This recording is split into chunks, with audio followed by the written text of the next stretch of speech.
What is up, guys? This is Godzilla Suplex, and welcome to this special episode of UFC Zilla.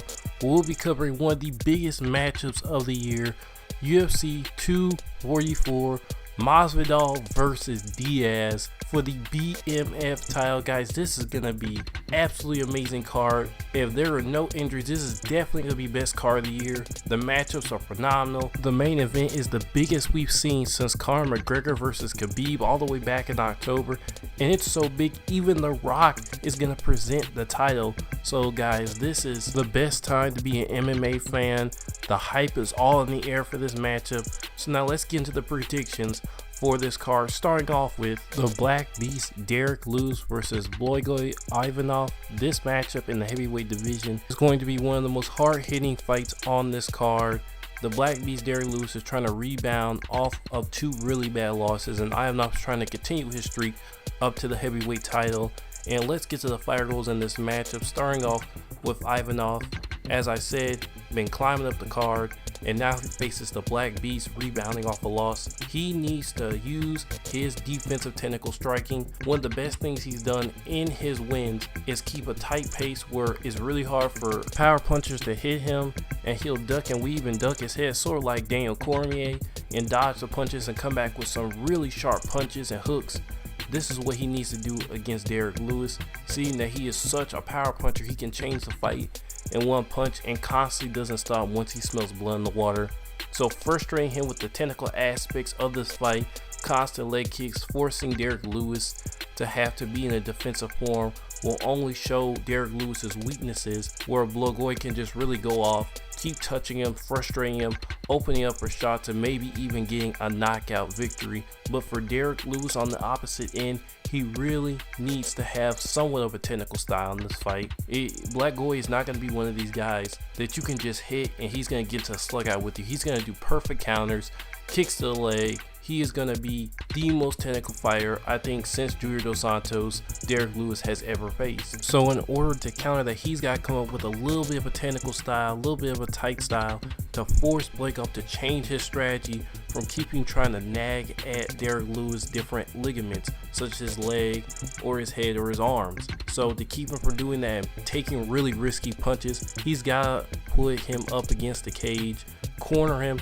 and start throwing really harsh strikes, and get Ivanov in a trade v trade situation where they're just warring and trade punches, where Derek Lewis can outwill him with his strength and power and finally knock him out.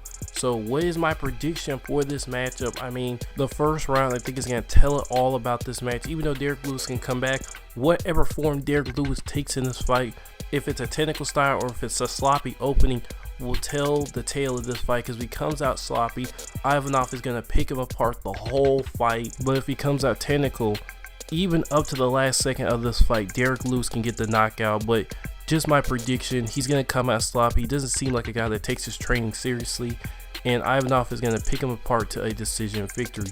So now let's get on to the next fight in this great card, which is the up-and-coming star Johnny Walker versus the heavily tested veteran Corey Anderson, in this really weird fight where people just won't know what's going to happen. I mean, Johnny Walker's been on a tear, knocking out guys in the top 10, amazing everybody around. And then there's this guy Corey Anderson that's just trying to battle his way into a title shot against Jon Jones. He's been talking a lot of junk to him, but with a lot of the MMA fans, they do not give him respect because of his boring, rigid style and his somewhat inconsistent patterns of winning and losing. So in this matchup, there's a lot on the line. Corey Anderson can beat this up-and-coming guy.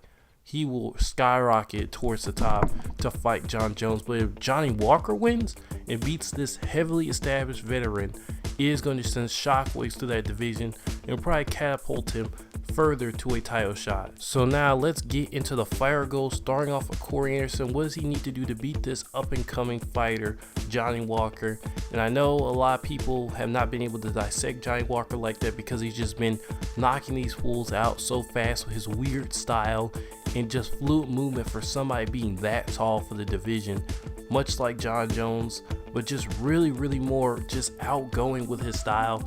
He just does all types of elbows, kicks where you just really don't see coming. He has a nice tight elbow game where he gets in the clinch. He can rise over your block and hit you in the head. So it's going to be very hard to counter for Corey Anderson. What he needs to do is stick to a consistent style, wait for the first round, give away the first round, let Johnny Walker be very offensive, and you be defensive, counter him, force him to take a traditional stance and fight you like a regular MMA fighter. Because if you take away that speciality, then you can start picking him apart for the rest of the fight. And on the other side, Johnny Walker needs to come out really careful. He's going to see the counter. If he can't get him in the first 30 seconds, he needs to use a little bit more traditional style, start going at Corey Anderson's legs, hitting him with a couple shots, and putting his body in a bad predicament for the rest of the fight. But if I had to give my prediction on this one, I think Johnny Walker's youth combined with his really weird style is going to prevail in this fight. I think Corey Anderson, he's consistent, but he's not consistently special, and this guy is consistently special with his style and with the different things he can bring to the matchup. And even if somebody is as tall as him, I think he's going to be able to get the job done by knockout in the second round. So now let's get to the third match on this phenomenal card, which is Vicente Luque versus Stephen Wonderboy Thompson. This is going to be a very weird matchup because I don't know what Wonderboy was thinking when he took this. He probably just wanted to fight.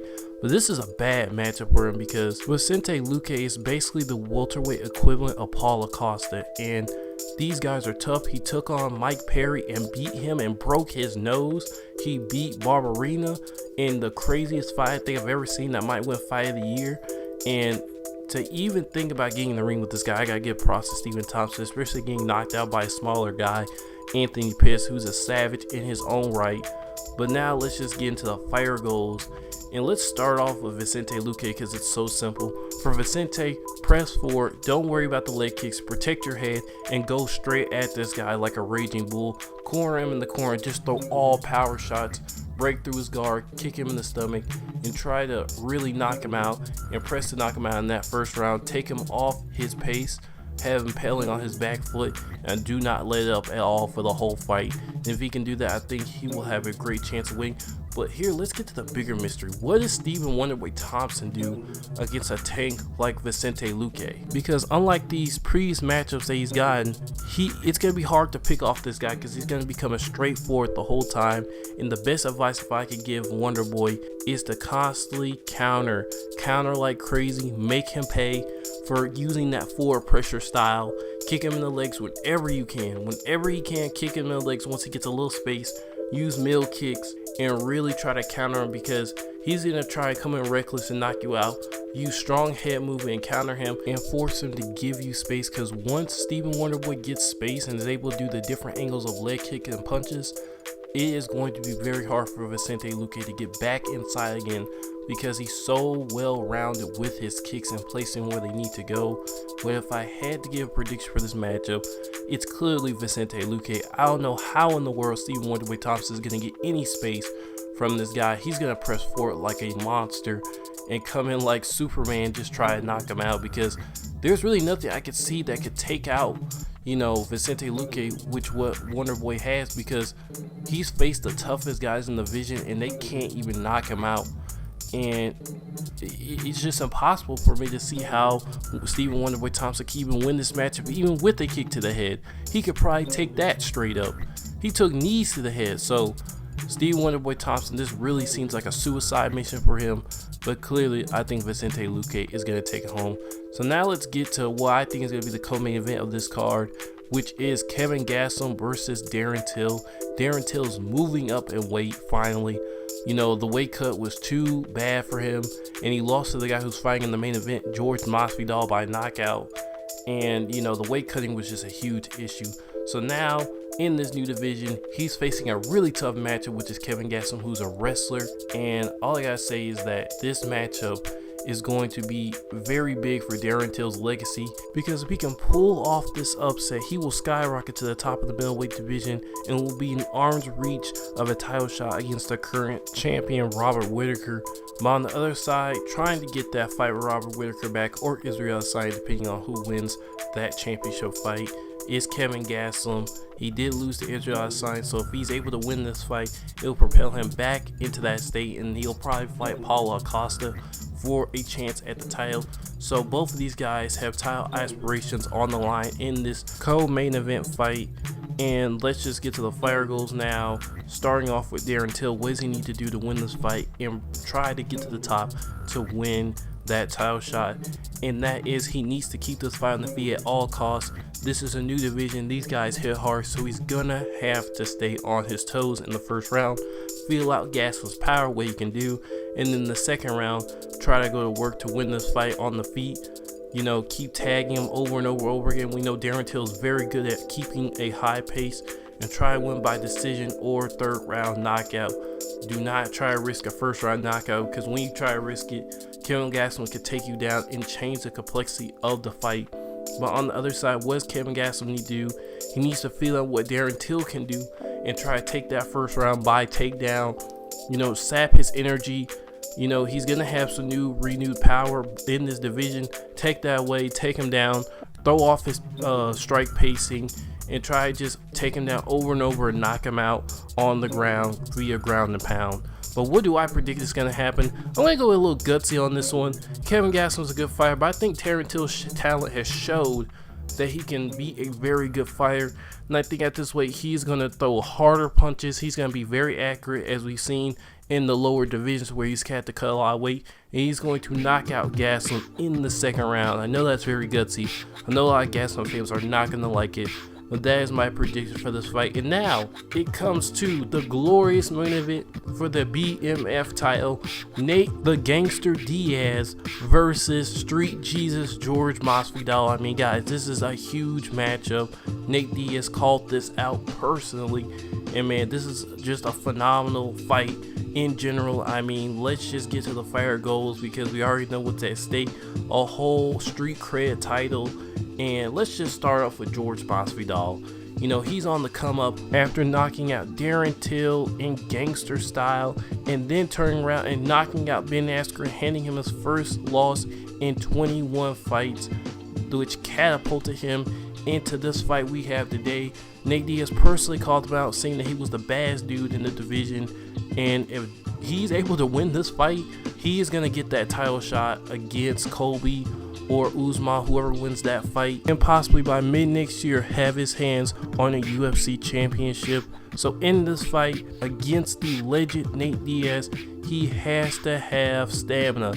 Nate Diaz senses when you are losing stamina in the second, and we know this is a 5-round fight, which benefits him better because he's going to be on pace every round, every fight, bringing that pressure, trying to knock out or trying to get Masvidal to the ground. So it is very important for Masvidal to keep this on the feet and hit him with as many power shots as possible, conserving a lot of energy, not using a lot of output, but using a lot of quality and accurate shots to push Nate Diaz back on his toes and hit him with some leg kicks and pace himself throughout this 5-round fight. If he can do that, I think he's going to win in 4 or 5 rounds, maybe by knockout at the end, or possibly by submission, but I really hardly see that. But mostly I think it's going to be by decision in an epic and thrilling fight, which will catapult his career through the roof. So on the other side, what does Nate Diaz need to do to win this fight? And I think it's very simple. Come out very, very hard at Masvidal. It's a 5-round fight. It benefits him greatly. He needs to watch out for the power shots, which Masvidal is going to try and hit him with, and try to counter with 4 or 5 shots at a time, forcing him to cover up, disrupting his striking pacing, and trying to take this dude to the ground, where he's very good at, but Nate Diaz excels at in trying to get the submissions. And we know that when you're on the ground with him, you're going to use up more energy than he does, because he's a monster cardio beast. So when he's on the ground, he's going to be fresh while you are getting slower and slower and slower. And once you get back to the feet, it's going to be clear that you're tired, much like an Anthony Piss fight. So him keeping that pace for 5 rounds, I think if he does successfully take him down in the second round, you know, boxes him in the third, takes him down in the fourth, I think by the 5th round, he'll be so tired that he will be ready to tap out, which is what Nate Diaz does best. But in my prediction for this fight, I think Nate Diaz takes it in round 4 by submission. He's going to gas out Masvidal in the first 3 rounds, Masvidal's probably going to win the first two, and then Nick Diaz is going to take over like we know he is. He's going to win the first UFC BMF title. But guys, this has been the best Gojira in UFC news. Put your predictions in the comment section below. Also, hit up my Discord in the description where we can talk everything UFC. And don't forget to hit the subscribe button. Also, don't forget to hit the notification bell so you get notification every time I make a video. And I will see you guys next time.